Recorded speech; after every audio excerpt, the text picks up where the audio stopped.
신앙 고백 드리심으로 새벽 기도회로 하나님 앞에 올려드리겠습니다. 다 같이 신앙 고백 드립니다.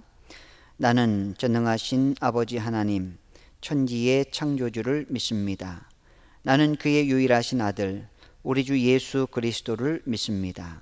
그는 성령으로 잉태되어 동정녀 마리아에게서 나시고 본디오 빌라도에게 고난을 받아 십자가에 못 박혀 죽으시고 장사된 지 사흘 만에 죽은 자 가운데서 다시 살아나셨으며 하늘에 오르시어 전능하신 아버지 하나님 우편에 앉아 계시다가 거기로부터 살아있는 자와 죽은 자를 심판하러 오십니다. 나는 성령을 믿으며 거룩한 공교회와 성도의 교제와 죄를 용서받는 것과 몸의 부활과 영생을 믿습니다. 아멘. 찬송가 369장으로 하나님께 찬양 드리겠습니다. 찬송가 369장입니다.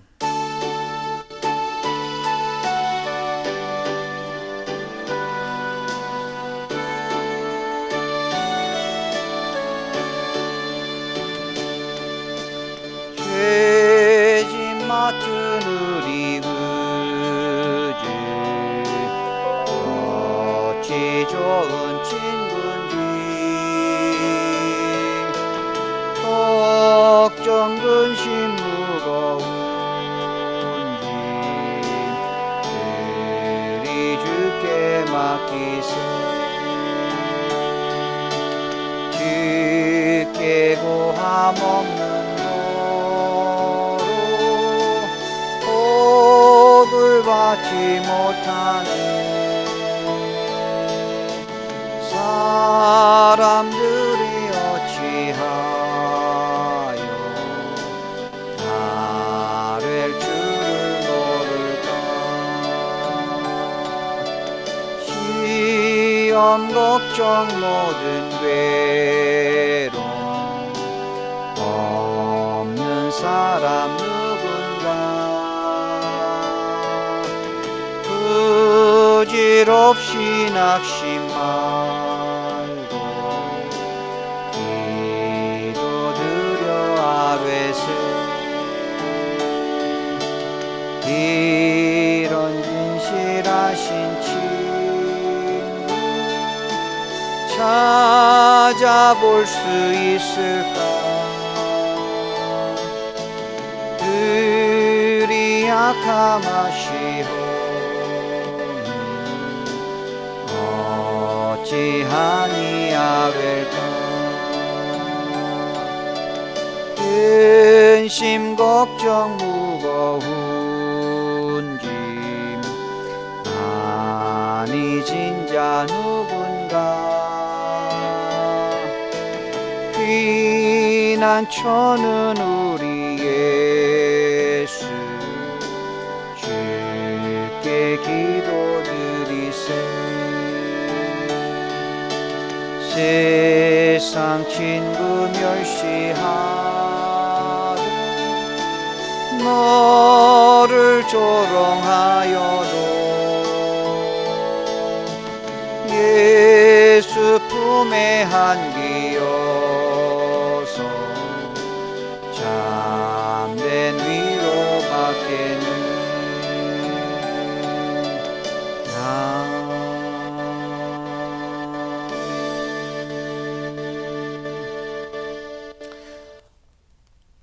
오늘 하나님의 말씀은 예레미야 27장 1절로 11절까지 말씀입니다. 예레미야 27장 1절로 11절까지 말씀입니다. 구약성경 1093면입니다. 예레미야 27장 1절로 11절까지 말씀을 함께 봉독합니다. 유다의 왕 요시야의 아들 여호야김이 다스리기 시작할 때에 여호와께서 말씀으로 예레미야에게 임하시니라. 여호와께서 이와 같이 내게 말씀하시되 너는 줄과 멍에를 만들어 내 목에 걸고 유다의 왕 시드기야를 보러 예루살렘에 온 사신들의 손에도 그것을 주어 에돔의 왕과 모압의 왕과 암몬 자손의 왕과 두로의 왕과 시돈의 왕에게 보내며 그들에게 명령하여 그들의 주에게 말하게 하기를 만군의 여호와 이스라엘의 하나님께서 이와 같이 말씀하시되 너희는 너희의 주에게 이같이 전하라. 나는 내 큰 능력과 나의 쳐든 팔로 땅과 지상에 있는 사람과 짐승들을 만들고 내가 보기에 옳은 사람에게 그것을 주었노라. 이제 내가 이 모든 땅을 내 종 바벨론의 왕 느부갓네살의 손에 주고 또 들짐승들을 그에게 주어 섬기게 하였나니 모든 나라가 그와 그의 아들과 손자를 그 땅에 기한이 이르기까지 섬기리라. 또한 많은 나라들과 큰 왕들이 그 자신을 섬기리라. 여호와의 말씀이니라. 바벨론의 왕 느부갓네살을 섬기지 아니하며 그 목으로 바벨론의 왕의 멍에를 매지 아니하는 백성과 나라는 내가 그들이 멸망하기까지 칼과 기근과 전염병으로 그 민족을 벌하리라. 너희는 너희 선지자나 복술가나 꿈꾸는 자나 술사나 요술자가 이르기를 너희가 바벨론의 왕을 섬기게 되지 아니하리라 하여도 너희는 듣지 말라. 그들은 너희에게 거짓을 예언하여 너희가 너희 땅에서 내게 떠나게 하며 또 내가 너희를 몰아내게 하며 너희를 멸망하게 하느니라. 그러나 그 목으로 바벨론 왕의 멍에를 메고 그를 섬기는 나라는 내가 그들을 그 땅에 머물러 밭을 갈며 거기서 살게 하리라 하셨다 하라. 여호와의 말씀이니라 하시니라. 아멘. 하나님의 풍성한 은혜가 새벽 제단을 쌓으시는 사랑하는 모든 우리 남부의 식구들, 가정과 자녀와 생업과 일터 위에 날마다 함께 하시기를 주님의 이름으로 축원합니다. 예레미야 26장 27장의 배경은 이제 여호야김 왕 시대, 그러니까 남유다죠. 그 당시에, 더구나 오늘 27장 같은 경우는 시드기야 왕, 그러니까 남유다의 마지막 왕이 되겠습니다. 이 시드기야 왕 시대에 그런 시대상을 고발하고 있는 내용입니다. 그러면 여호야김 왕 시대에 우리가 26장에서 어떤 일들을 보았습니까? 예레미야 선지자가 남유다 예루살렘 성을 향하여 예언을 하죠.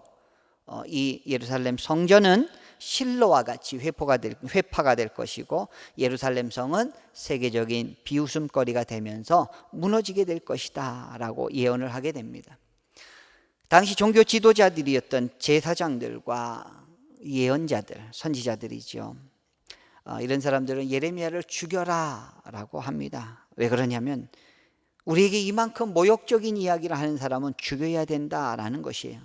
하나님께서 이 성을 사랑하시고 하나님께서 예루살렘을 사랑하시고 보존하시길 원하는데 왜 뜬금없이 갑자기 우리 이 예루살렘이 무너질 것이고 또 이 성이 회파되어서 지금 꼴불 사나운 그런 실로와 같이 될 것이다 라고 말을 하느냐라는 것입니다.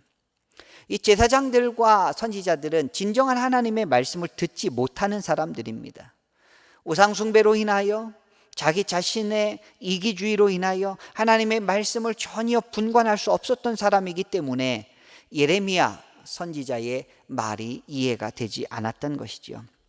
그래서 제사장들과 다른 선지자들은 고관들에게 고발을 하여서 이제 예레미야를 재판을 하게 하는 것입니다. 죽여야 된다는 것이죠.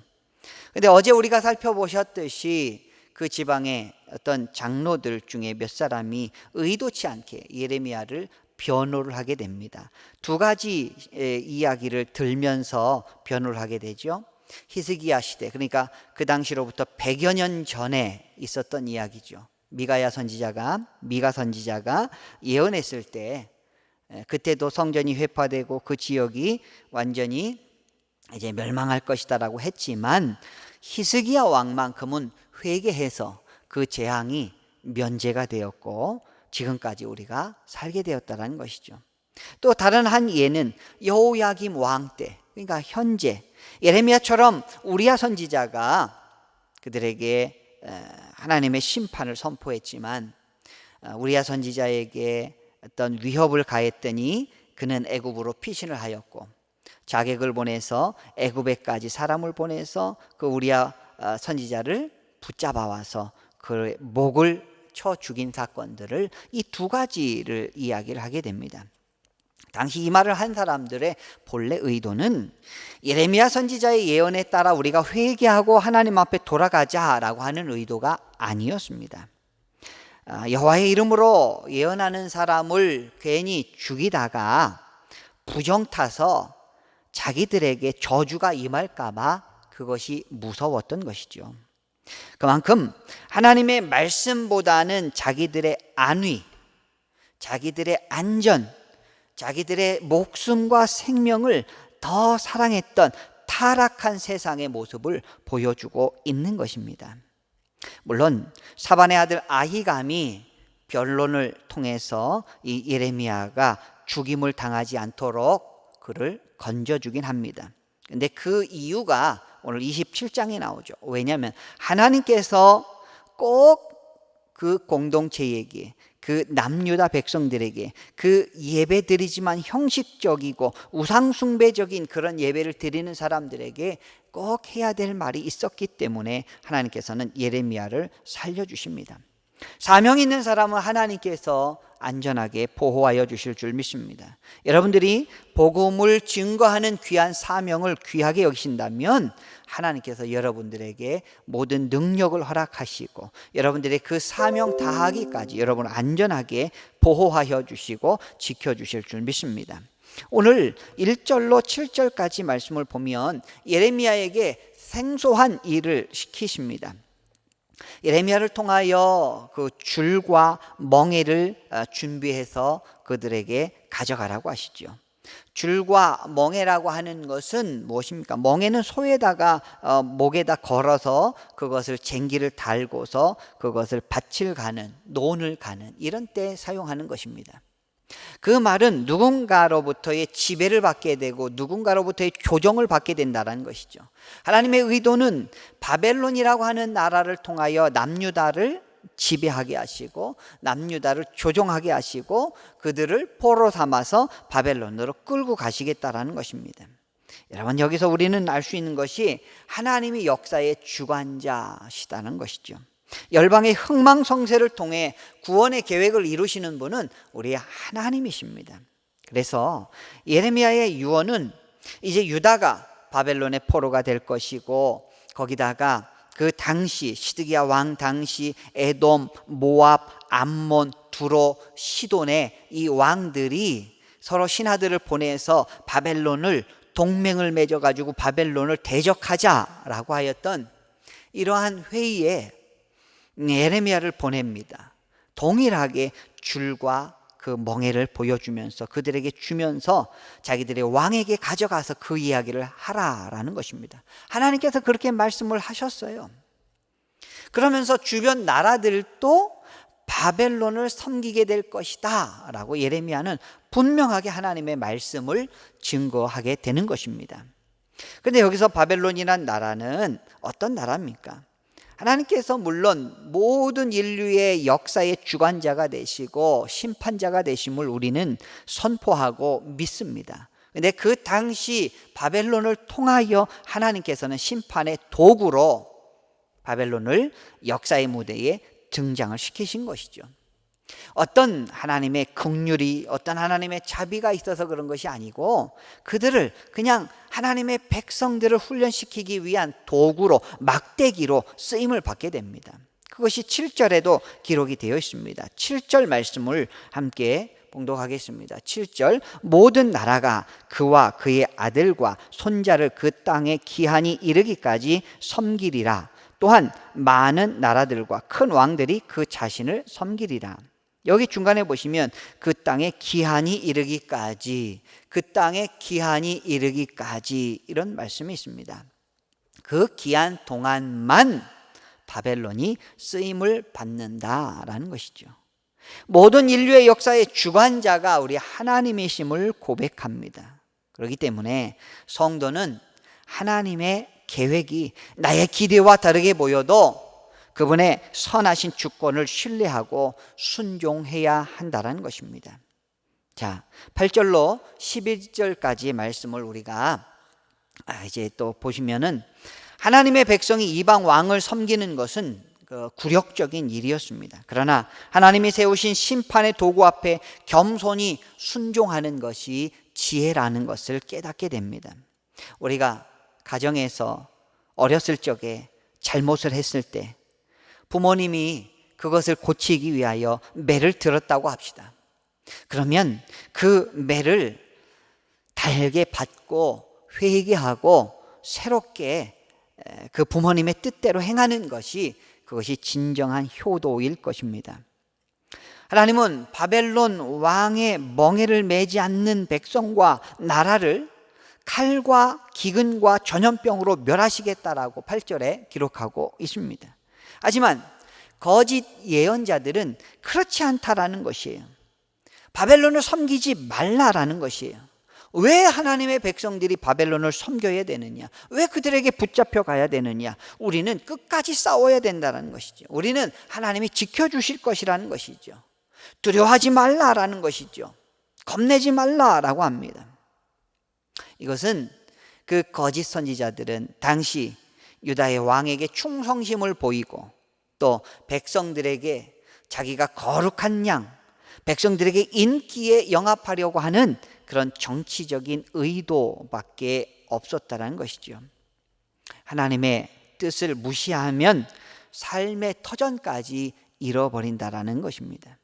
하나님의 말씀에 순종해서 멍에를 매는 것이 징계보다 더 비참함을 면하고 생명을 유지하는 길이라는 것을 오늘 우리에게 말씀하고 있습니다.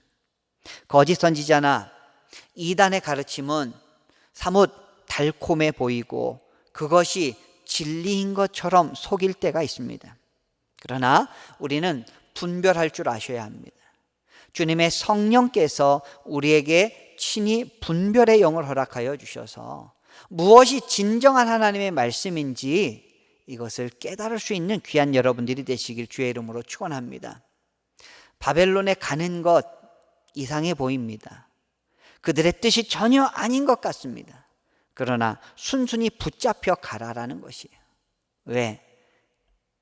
남유다 백성들의 흉악한 죄악으로 말미암아 하나님의 진정한 의미가, 하나님의 진정한 뜻이 무엇인지 전혀 가르침을 받지 못하는 그들에게 바벨론을 통하여 그들은 하나님을 깨닫게 되고 하나님의 말씀을 지키는 것이 얼마나 중요한 것인지 그곳에서 하나님은 훈련을 준비시켜 놓고 있기 때문입니다.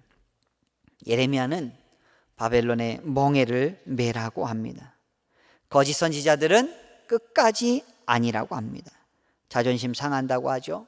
모욕적이라고 하죠. 그러나 하나님께서 매를 때리실 때는 우리는 겸허하게 맞아야 하는 것입니다. 하나님의 계획은 바벨론을 사용하셔서 유다 백성을 새롭게 하시려는 계획이 있으셨습니다. 오늘 살아가는 귀한 믿음의 성도 여러분, 우리가 비록 지금 코로나로 인하여 고통 가운데 있습니다. 하나님의 뜻이 무엇일까? 우리는 기도하면서 우리가 이럴 때일수록 하나님의 뜻을 더 간절히 사모하면서 하나님의 마음을 우리 마음 깊은 것 가운데 우리가 함께 하면서 하나님 앞에 간절한 마음으로 기도를 하시고 우리 그리스도인들이 현재 이 시대에 우리가 무엇을 해야 할지 어떻게 해야 할지 하나님께서 바벨론으로 인도하시는 그 과정이 비록 아프고 수치스럽고 참으로 고통스러운 그런 과정 중에 있었다 할지라도 이럴 때 우리가 정신을 차리고 하나님의 말씀으로 더욱 가까이 나가시는 순종하시는 하나님의 뜻을 따르시는 겸허히 그 말씀 가운데 무릎 꿇으시는 귀한 여러분들이 되셔서 하나님께서 예비하신 더 큰 은혜와 더 큰 상급과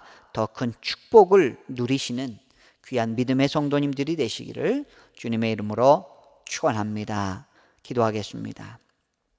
하나님 아버지, 오늘 예레미야는 유다 왕과 여러 동맹국들 앞에서 줄과 멍에를 보여주며 바벨론을 섬기라고 그들의 지배 아래 있으라고 말을 하고 있는 것을 우리는 바라봅니다.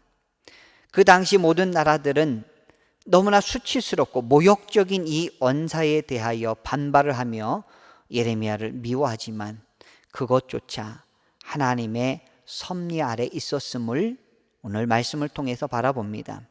우리가 복음 앞에 순복하며 하나님의 진정한 뜻이 무엇인지 밝히 알게 하여 주시옵시고, 오늘 또 기도하며 간구할 때 그리스도인의 삶이 어떠해야 될지를 우리가 성령을 통하여 깨닫게 하여 주시옵소서. 하나님의 뜻이 무엇인지 분별할 줄 알게 하여 주시옵시고, 이 세대를 본받지 않게 하여 주시옵시고, 하나님의 거룩하신 뜻이 무엇인지 날마다 밝히 깨닫는 우리들이 되게 하여 주시옵소서. 그리하여 주님 앞에 순복하고, 그리하여 십자가 앞에 무릎 꿇고 하나님의 뜻이 이 땅 가운데 이루어지기를 간구하는 축복의 백성들 되게 하여 주시옵소서. 오늘 새벽도 하나님 앞에 간구하며 기도합니다. 우리 믿음의 백성들 가정을 돌보아 주시고, 특별히 새 학기를 시작한 어린 자녀들, 손주들 하나님께서 기억하여 주시고, 그들에게 지혜와 명철과 성령의 충만함을 허락하여 주셔서 하나님의 뜻을 분별하고 하나님의 은혜 가운데 아름답게 성장할 수 있도록, 앞날에 하나님의 거룩하신 뜻을 이 땅 가운데 이뤄나가는 귀한 믿음의 백성들이 될 수 있도록 하나님께서 그들을 아름답게 성장시켜 주시고 예비시켜 주시고 준비시켜 주시옵소서. 믿음의 백성들 한 사람 한 사람, 한 영혼 하나님께서 붙잡아 주시고 건강케 하여 주시고 안전케 하여 주시고, 하나님의 큰 은혜와 축복 가운데 날마다 붙잡아 주시고 강건케 하여 주시옵소서. 코로나 사태가 오래 지나가고 있습니다. 하나님, 이러한 사태들을 하나님께서 붙잡아 주시옵시고 진정시켜 주시옵시고, 다시 온 성도들이 한자리에 모여 기쁨에 또 아름다운 만남들이 이루어질 수 있도록, 가정에서 비록 영상으로 예배를 드리지만 하나님 앞에 영과 진리의 거룩한 예배가 될 수 있도록 아버지 인도하여 주시옵소서. 태풍 피해 없도록 주님 도와 주시옵시고 안전하게 지켜주시기를 간절히 원하옵나이다. 우리나라, 이 나라, 이 민족 하나님께서 든든히 붙잡아 주시고 어떠한 악한 세력에게도 무너지지 않게 하여 주시옵시고, 하나님의 거룩하심이 이 나라 가운데 나타나게 하여 주시고, 새벽 이슬 같은 주의 청년들을 통하여 이 땅이 복음화되고 그들이 전 세계 열방 가운데 나가 복음을 증거하는 하나님 나라의 귀한 일꾼들이 될 수 있도록 아버지 인도하여 주시옵소서. 남북에 섬기는 국내 미자립 교회들과 해외 선교사님들 하나님께서 건강과 안전을 지켜 주시옵시고 날마다 풍성한 은혜 가운데 놀라운 축복으로 함께하여 주시옵소서. 오늘도 승리케 하여 주실 줄 믿사오며 사랑 많으신 예수님의 이름으로 기도드리옵나이다. 아멘. 주님 가르쳐 주신 기도로 예배 마치도록 하겠습니다. 하늘에 계신 우리 아버지의 이름을 거룩하게 하시며 아버지의 나라가 오게 하시며 아버지의 뜻이 하늘에서와 같이 땅에서도 이루어지게 하소서. 오늘 우리에게 일용할 양식을 주시고 우리가 우리에게 잘못한 사람을 용서하여 준 것 같이 우리 죄를 용서하여 주시고 우리를 시험에 빠지지 않게 하시고 악에서 구하소서. 나라와 권능과 영광이 영원히 아버지의 것입니다. 아멘. 오늘 또 말씀 기억하시면서 간절한 마음으로 하나님 앞에 기도하시겠습니다. 다 같이 기도드립니다.